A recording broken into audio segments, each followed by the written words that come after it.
Welcome. In front of me is a Blackview A90 and today I'll show you how you can format your SD card. So to get started, pull down your notifications and navigate into the settings, either here or obviously you can find it also here. From the settings you'll want to select storage, tap on your SD card, select I guess continue, and from here click on the three dots, navigate to storage settings where you will find the format option. This will bring up a message letting you know that formatting does remove everything from the card, so if you keep anything on that card that you would like to keep, do make a copy of it before you begin, otherwise it will be lost permanently.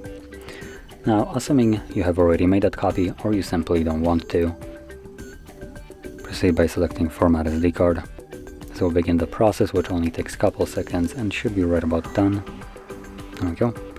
Click on done and there we go, we're finished. So if you found this very helpful, don't forget to hit like, subscribe, and thanks for watching.